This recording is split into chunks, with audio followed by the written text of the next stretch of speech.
مشاهدينا في كل مكان، السلام عليكم ورحمة الله. نشرة الأخبار نقدمها من الفضاء الإرثية، نسهلها بالعناوين.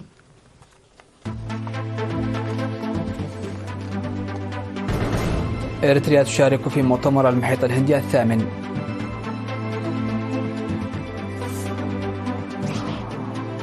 إحياء ذكرى ال50 لمجازر المستعمر الإثيوبي في أسمر وضواحيها.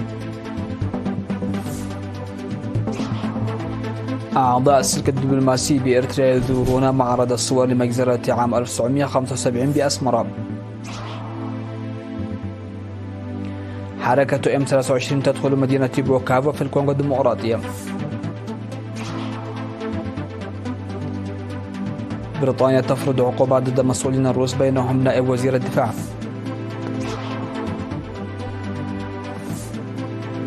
ووزير الخارجية الصيني يؤكد أهمية التفاهم مع ألمانيا. أهلا بكم إلى تفاصيل النشرة. تشارك إريتريا في مؤتمر المحيط الهندي الثامن الذي افتتح في مسقط عمان اليوم 16 من فبراير تحت شعار رحلة نحو آفاق جديدة من الشراكة البحرية.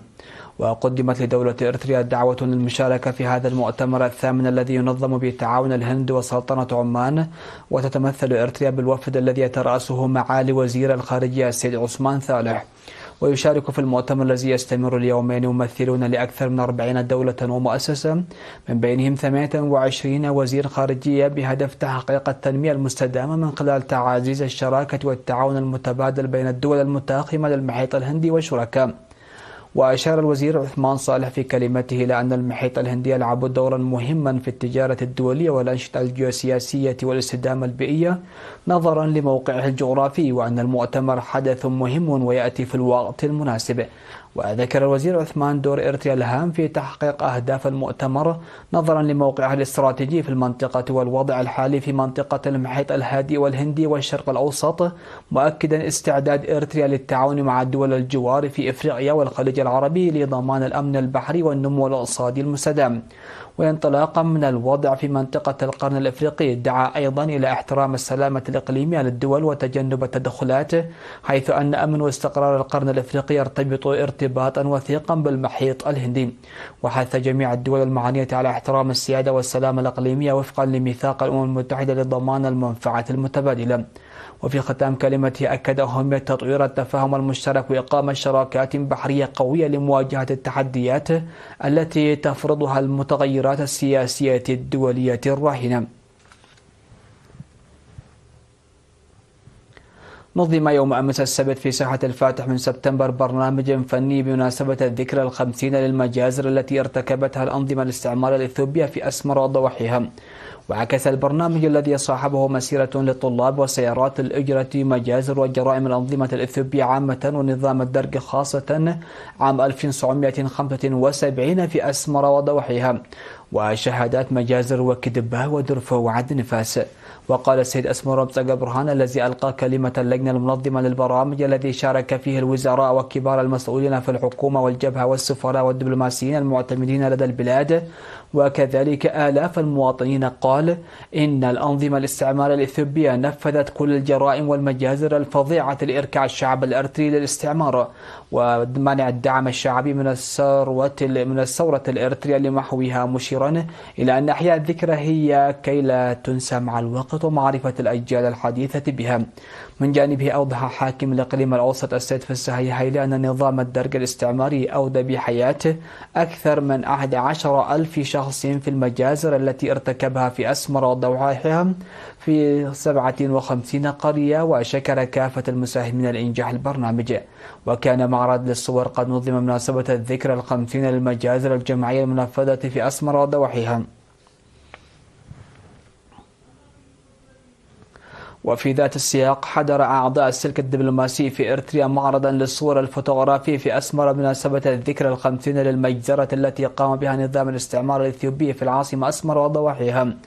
ووضع السفراء والدبلوماسيون مذكراتهم في كتاب تذكاري رسمي بعد مشاهدة أكثر من 50 صورة فوتوغرافية وفيلما وثائقيا وقوائم أسماء الضحايا. وفي الوقت نفسه ذكر سكان أسمر لوكالة إرينا بضرورة إجراء أعمال بحثية وتهيئة الظروف لعرض اللوحات لتعكس الصورة الكاملة لمذبحة الأبرياء والعنف الذي كان يتعرض له الشعب الإريتري أثناء الاستعمار الإثيوبي. عقدت رئيسة الاتحاد الوطني للمرأة الإريترية السيدة تخاطسوا ميكائيل سيمينارات من 11 وحتى 13 من فبراير لسكان 13 إدارة الضاحية في مدينة لوغو عنسبة تركزت حول دور المرأة في التنمية.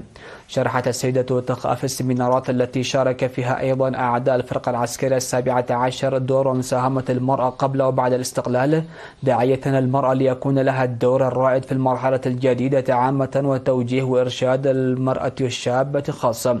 وذكرت المسؤولة الاتحاد الوطني للمرأة في إقليم القاشبركة السيدة يحدى يوهنس ومسؤولة الاتحاد في مدينة لوغو عنسبة السيدة تسجي ويني قبل سلاسي قوة التنظيم والتأطير، مشيدتين بالمشاركة الجيدة للمرأة في برامج التنمية. وطالبت الاجتماعات بفتح الاتحاد فرص القروض للعضوات وإقامة مركز ترفيهي للشابات. وأكد مدير مدينة لوغو عنسبة السيد إبراهيم حقوس وجود تقدم تنموي جيد بالمشاركة الشعبية العامة في المديرية، وشكر المشاركة المتفانية لعضوات الاتحاد الوطني للمرأة. هذا وتفقدت رئيسة الاتحاد الوطني للمرأة السيدة تخاطسوا ميكائيل السدود المشيدة والتي قيد التشييد في إدارات ضواحي مقركا وليبان وعدن أمن ودرس الناي. نظمت من الأول وحتى 12 من فبراير انتخابات إدارات الضواحي ورجال القرى في 8 إدارات ضاحية في مديرية قرورة. وأوضح مدير المديرية السيد إدريس علي انتخاب 53 إداريا ولجان قرى بينهم 8 امرأة، مشيرا إلى أن انتخابات إدارات 3 ضواحي ستجري بعد عودة السكان المترحلين. تضم مديرية قرورة 24 قرية في 11 إدارة الضاحية يوطنها أكثر من 25 ألف نسمة. فاصل نعود لنوافيكم بالأنباء الصعيد العالمي، فتفضلوا بالبقاء معنا.